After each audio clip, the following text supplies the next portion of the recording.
In this jaw-dropping story, my wife thought she had successfully switched my seed for IVF without me knowing. But little did she know, I had the last laugh. What seemed like a perfect plan of deception quickly turned into a series of shocking events, and I managed to turn the tables on her. Watch as I reveal how I uncovered her secret, outsmarted her, and got the ultimate revenge. This story is full of twists, suspense, and a satisfying conclusion you won't want to miss.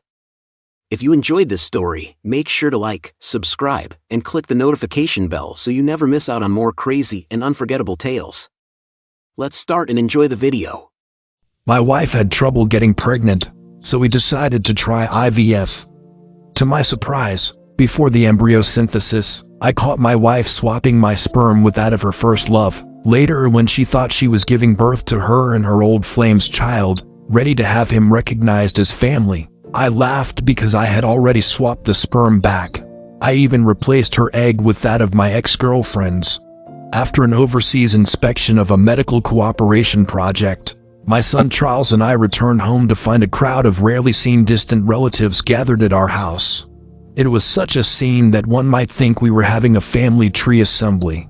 The most eye-catching among them was Ethan, sitting in the center of the sofa with red-rimmed eyes, while Victoria, my fun-loving wife who frequents bars and clubs, nestled against him, comforting him softly. I raised an eyebrow, placed my suitcase aside, and asked Victoria, "What special occasion is today that brings such a lively crowd?" Charles, following behind me, crossed his arms coldly and stared at Ethan with disdain. Already sensing this man's identity, my mother-in-law sat in the main seat, looking displeased and hesitant to speak. Before Victoria could respond, Ethan walked towards Charles with tears in his eyes, exclaiming, "My dear son, I am your real father." Charles deftly stepped aside, his face filled with disgust, as if Ethan were some filthy thing. He stepped back and said coldly, "My father's name is Sincere." I held Charles's hand and gave him a reassuring look, then raised my fist and punched Ethan in the face. The dull thud of my fist echoed in the living room as I said coldly, "Don't claim kinship falsely." Victoria immediately stood up, tenderly helping Ethan up while shouting at me, "Sincere, have you gone mad? How dare you hit Ethan?" She raised her hand to slap me, but Charles quickly stepped forward and slapped her instead, saying through gritted teeth, "How dare you hit my dad?" Charles's voice was low but carried undeniable authority. Victoria stood in shock, both angry and upset, raising her hand again to hit Charles. Ethan, however, pulled her back, pretending to dissuade her. "Victoria, don't hit him, he's our son." His fake fatherly demeanor made me want to vomit. Victoria lowered her hand, glaring at Charles. "If not for your biological father's sake, I would have taught you a lesson today." Charles sneered. "Oh, I'd love to see what you can do." His sharp gaze was exactly like mine in my youth, and I felt a surge of pride. "My boy," raised well by me. An elder cleared his throat, trying to calm the chaotic scene. "Everyone quiet down." His authoritative voice gradually restored order, and all eyes turned to him. He looked at Victoria and asked, "Victoria, why have you called everyone here today?" Victoria took a deep breath as if summoning courage. She reached out to hold Ethan's arm affectionately and said, "Actually, today, I have an important announcement." She paused, looking around at everyone before finally fixing her gaze on me and Charles. I watched her calmly, curious to see what trick she would pull. She said, "Charles is not Sincere's biological son." Victoria's voice was low but like a bomb exploding in the living room. Charles turned to me in shock, and I signaled him to stay calm. The relatives around us whispered excitedly, like sharks smelling blood. She continued, "Years ago, when we did IVF, the doctor said Sincere's sperm was of poor quality. To spare his feelings, I swapped it with Ethan's." She cast a malicious glance at me, hoping to see me lose control, but I remained composed. Forced to continue her act, she said, "Today I've gathered everyone to witness Charles acknowledging his biological father." The room erupted with chatter, some saying, "If Charles isn't Sincere's son, he must acknowledge his real father. It's time for Sincere to step down from the Liu family's businesses." I inwardly sneered at these relatives who had been marginalized from the company's management and were eager to see me ousted. Charles tightened his grip on my hand. I said firmly, "Charles will always be my son." Ethan, looking helpless, sighed, "Sincere, how long will you deceive yourself? Charles is indeed my son." Over the years, watching Victoria treat Charles like a puppet, I couldn't help but feel a sense of satisfaction.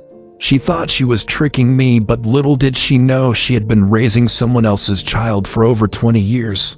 Victoria interrupted my thoughts with a sneer. "You're just being stubborn. Charles may have been with you all these years, but his biological father is Ethan." I replied calmly with a hint of provocation. "You're dreaming." Victoria snorted. "If you don't believe me, let's do a paternity test. I also want a divorce. I've had enough of being your lapdog for 25 years. I've been more than kind to you." When she mentioned divorce, a hint of joy flashed across her face. It seemed she had been thinking about it for a long time. She dared to say she had been kind to me. For 25 years she and I had lived in separate rooms. While I raised our child alone, she was off gallivanting with Ethan. While I fought in the business world to uphold the Liu family's name, she was partying with a bunch of rich kids. But she was wrong about one thing. I didn't marry her out of love. I married her to gain the status of the Liu family's son-in-law and control over the Liu group. Now that the Liu group was firmly under my control, Victoria had no more use to me. I said, "Divorce is fine with me." I shrugged indifferently. "But there's no need for a paternity test. I'm certain Charles is my son." Charles looked at me with determination. "Dad, I believe you." Victoria and Ethan panicked. She said, "Charles, don't you believe your mother?" Charles ignored her and stayed close to me. At that moment, a boy who looked like a college student burst in. He walked straight to Charles, excitedly calling out, "Brother." Everyone was stunned.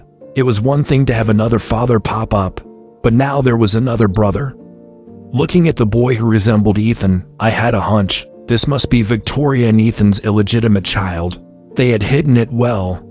No wonder Victoria's frequent absences in her pregnancy had gone unnoticed. My mother-in-law, sitting at the head of the table, asked, "Victoria, what's going on?"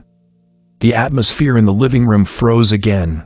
The boy with red-rimmed eyes looked like he was about to cry. "Brother, my name is Gabriel. I've always known about you," he stammered, his voice trembling. He glanced at me fearfully, then quickly lowered his head as if afraid I would scold him. "My dad often talks about you, saying how excellent and handsome you are." Ethan put on a pained expression. "Charles, my dear son, I've missed you so much all these years." He looked up, his face full of sorrow, as if he had suffered a great injustice. "Gabriel has always wanted to meet you. We've often secretly watched you." Gabriel nodded eagerly, adding, "Really, brother, I even went to your school just to be closer to you." He took out a stack of photos from his pocket and handed them to Charles, saying, "These are your photos. I took them secretly."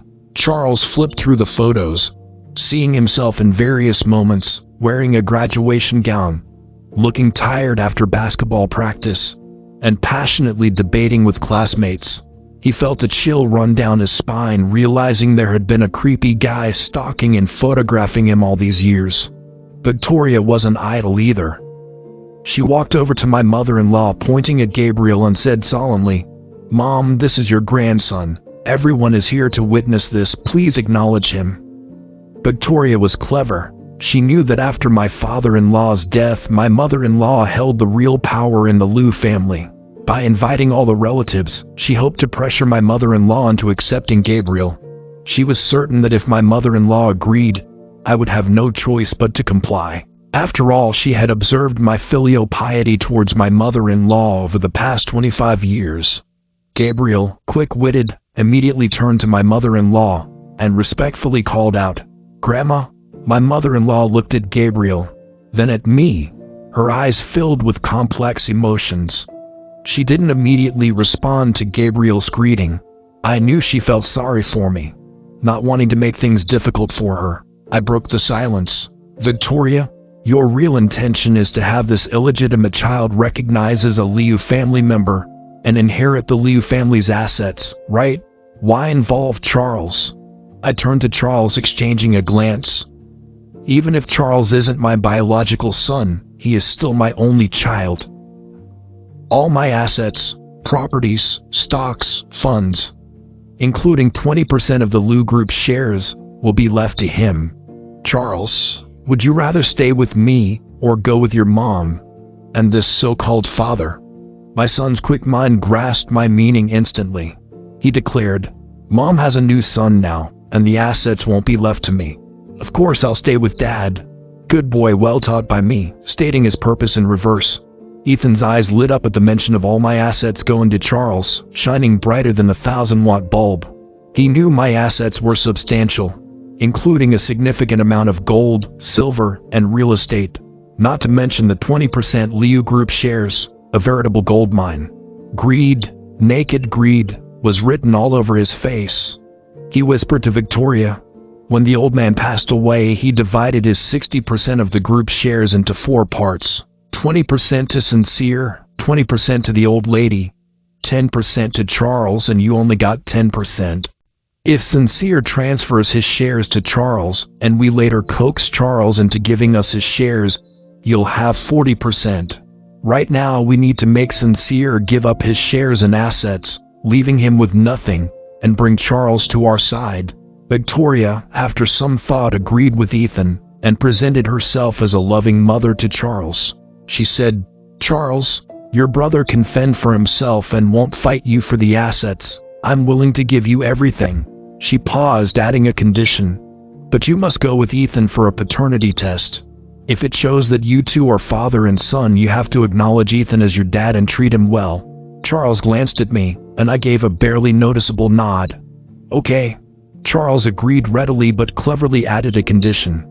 Before we do the paternity test, both of you need to come with me to the notary office and transfer all assets to my name unconditionally. I silently applauded my son's shrewdness. He understood that only assets in hand were real, not mere verbal promises. This got the greedy relatives excited. If Ethan could think of it, so could they. They rubbed their hands as if they saw countless treasures beckoning to them. Victoria didn't understand business. If the Liu Group were under her name, it would be easy for them to manipulate her. One of the relatives led the cheers. Good, good, good, that's the way to do it. Another relative took out his phone, dialing as he said, I'll contact the notary office right away. A group of people busied themselves as if preparing for a celebration. My mother-in-law, concerned, tried to stop me. Good child, reconsider the asset transfer. I smiled and shook my head, reassuring her, Mom, don't worry, I have my reasons. Knowing my capabilities, she didn't try to persuade me further. With their help, all assets under Victoria's and my name were transferred to Charles, except for a living allowance of $50,000 each. In the notary office, Victoria and Ethan looked lovingly at Charles, envisioning a future where he led the Liu Group to greatness, their smiles bright. As they dreamed during the notarization process, I added, Ethan, don't you claim to love Charles? Shouldn't you show it? I casually suggested, eyeing Ethan's hypocritical face. I've spent millions raising your son these past 20+ years. I'm not asking for compensation. Just give the money to Charles. After all, I love him the most. Charles seized the opportunity. Uncle Ethan, you've been with my mom for over 20 years. You must have saved millions, right? Since we're at the notary, why not show your sincerity? Otherwise I'll doubt your love for me, and think you just want the Liu family's assets. Ethan's face stiffened, caught in a dilemma. He'd feel pain giving up the money, but refusing would cast doubt on his motives. Reluctantly, he pulled out a card and handed it to Charles, saying, Charles, of course Dad loves you. Here's $5 million I've saved over the years. Charles didn't hesitate to grasp the card and called in the notary personnel for immediate notarization. Ethan smiled stiffly, like he was being skinned alive. The DNA testing center was Victoria's choice. Fearing I'd manipulate the results, she chose the most authoritative National Forensic Center. I smirked at her naivety. After samples were taken from me, Ethan, and Charles, I requested a sample from Victoria too. Victoria looked at me incredulously. Sincere, are you crazy?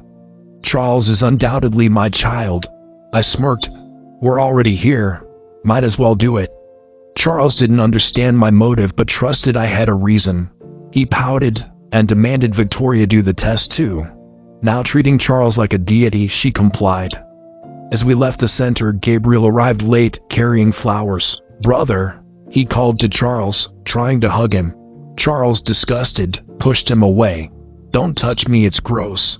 Gabriel, taller than Charles by half a head, looked decent. Ethan tried to smooth things over. "Charles, he's your brother.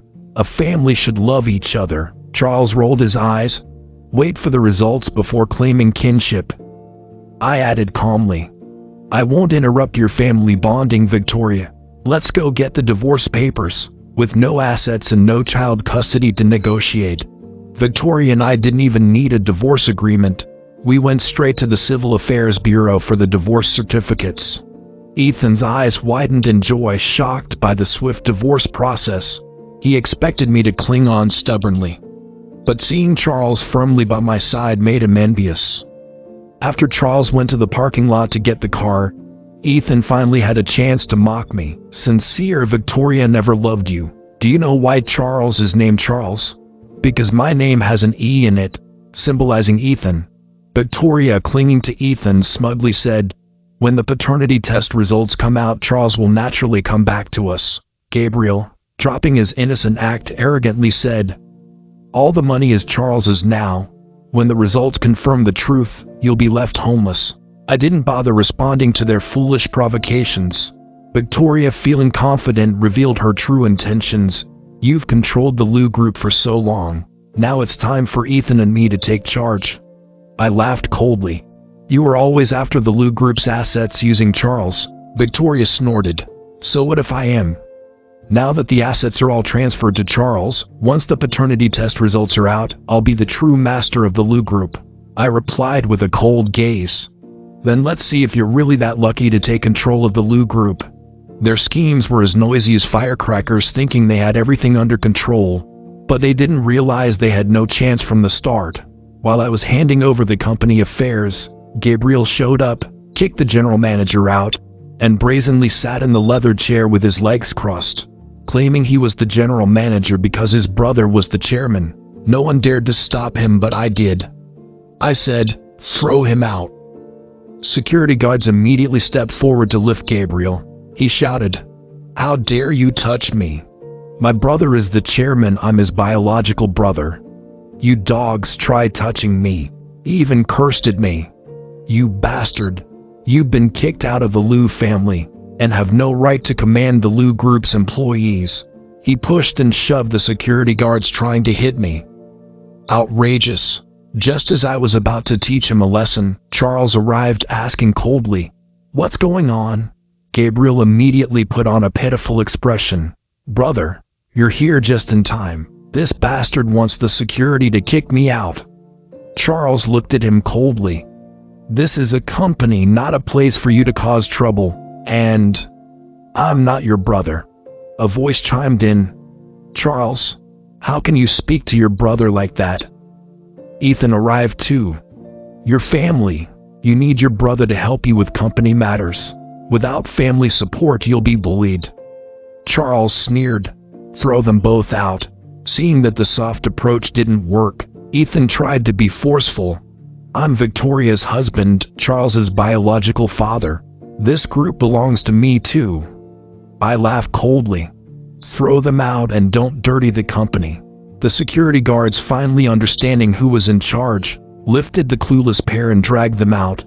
Ethan, still shouting, "Sincere, wait for the paternity test results, I'll make you beg me for a meal." I watched his pathetic state and said, "Don't worry, I'm eagerly waiting for the results." The long-awaited day for Ethan finally arrived. I got up early, donned a full suit, ready to watch Ethan's downfall from a high place, except for my mother-in-law. Victoria had invited all the relatives to the forensic center to witness the results, probably hoping more people would see me as a joke. Before the results were revealed, I asked Victoria with a smirk, "This is the forensic center you chose. You won't dispute the results, right?" Victoria, with her head held high, confidently said, "Of course not. I always keep my word." I almost laughed out loud, so naive she wouldn't believe it until she saw it.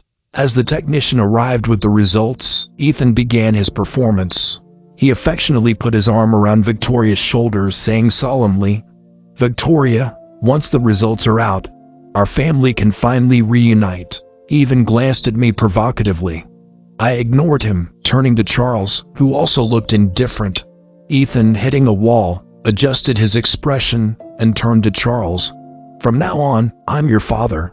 If you need anything, just tell Dad." He took out a small box and handed it to Charles. "This is a watch I bought for you. A gift for recognizing me. Do you like it?" Charles, without even looking at it, coldly replied, "No need." Ethan's smile froze, and Victoria quickly tried to smooth things over. "Charles, your father means well." Charles interrupted, "I don't need his goodwill. I only have one father, and that's Sincere." A warm feeling surged in my heart. My son, always on my side. Just then, the technician returned with 3 DNA test results. Ethan, Victoria, and Gabriel immediately perked up, their eyes glued to the documents like hungry wolves. They looked at me triumphantly, as if I would be disgraced the next moment, and they would enjoy wealth and honor. I could hardly contain my laughter. The technician opened the envelope, and Ethan's breath quickened. Victoria's hands trembled with excitement, her face flushed. She muttered, "Charles, we can finally be together as a family." She glanced at me with an expression that seemed to say I was already defeated. Ethan's body trembled with excitement. "Charles, Dad finally proved himself." Foolish Gabriel eagerly approached Charles. "Brother, once we get back to the Lou group, make me the general manager. I'm your real brother.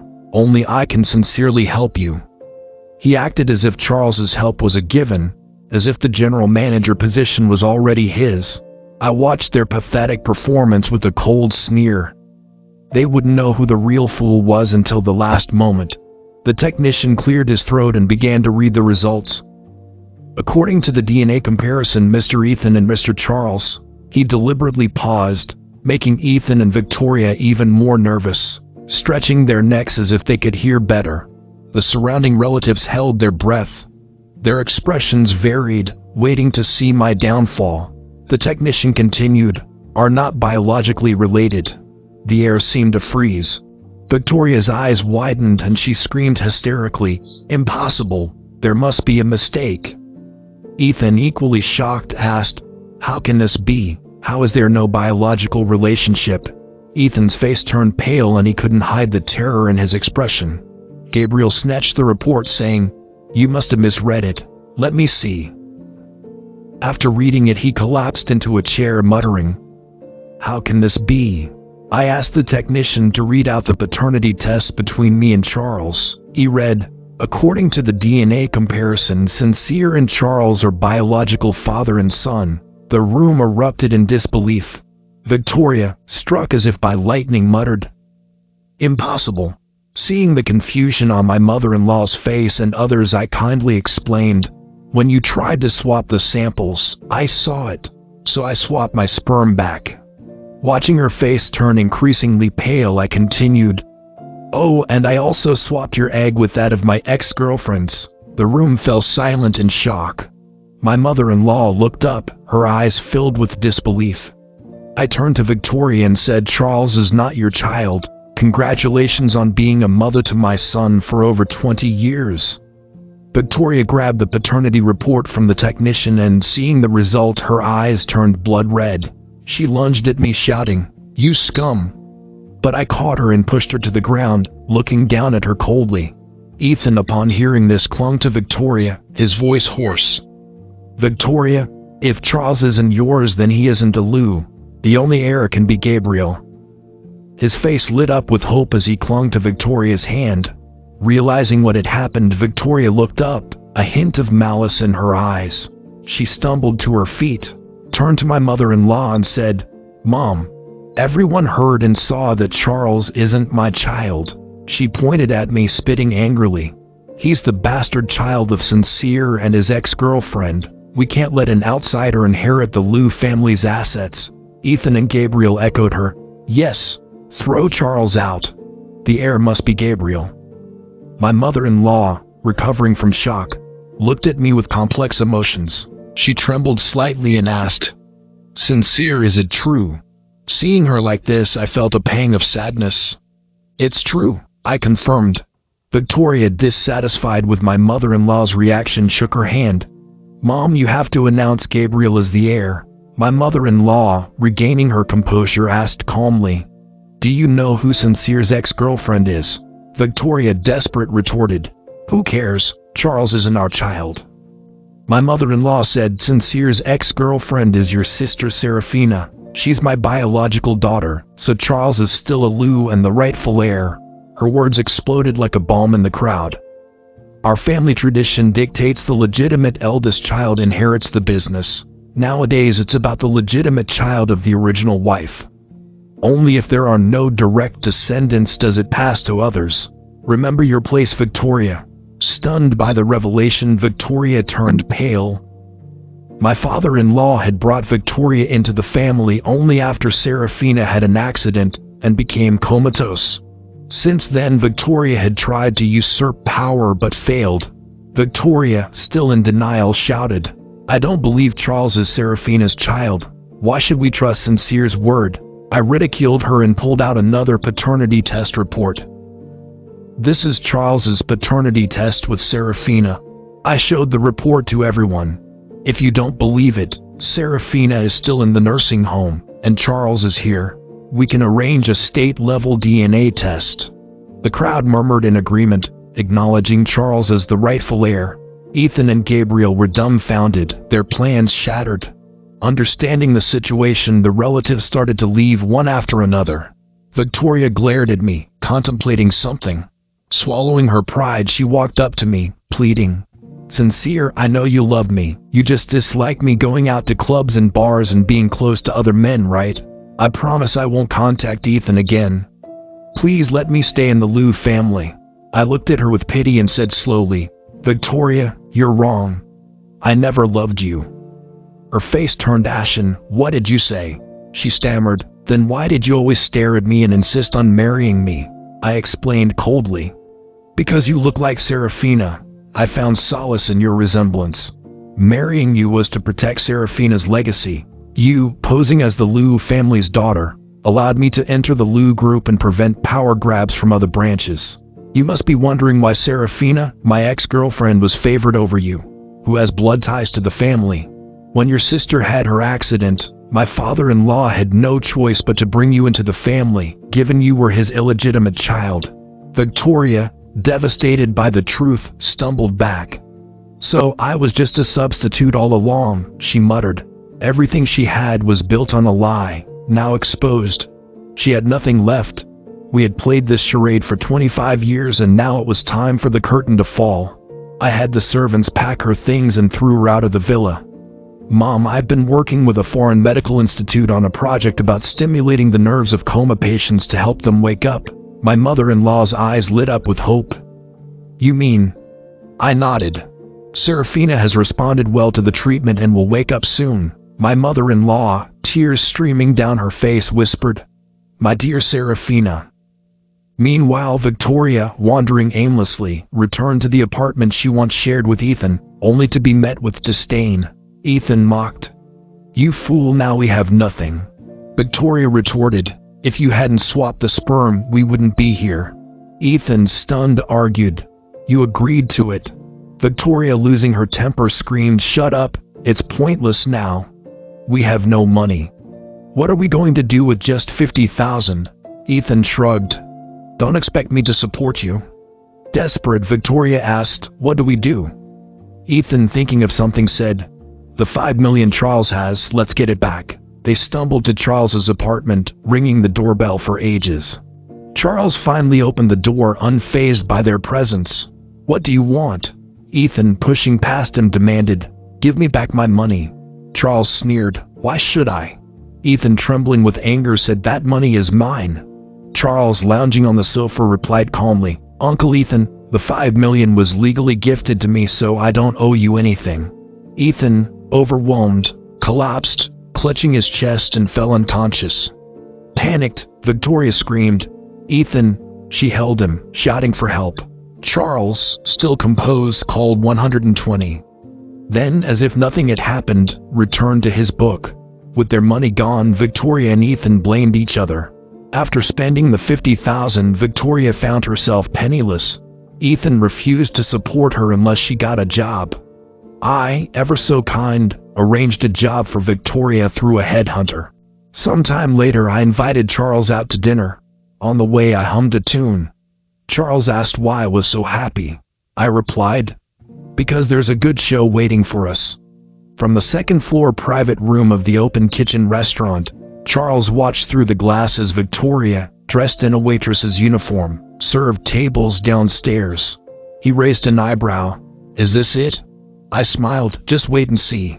Moments later, Ethan entered the restaurant with a beautiful woman. They laughed and chatted intimately.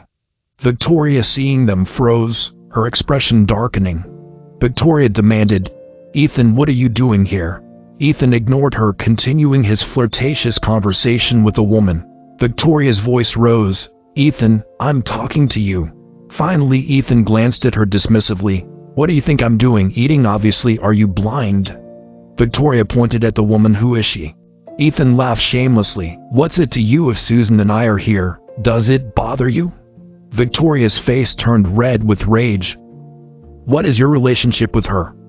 Ethan replied casually, "She's my girlfriend. Is that a problem?" Victoria staggered back. "Girlfriend? You?" Ethan continued. "We've been together for over 20 years. All the money I took from you was to support her." He paused and added, "Oh, by the way, the baby you lost wasn't the one you gave birth to.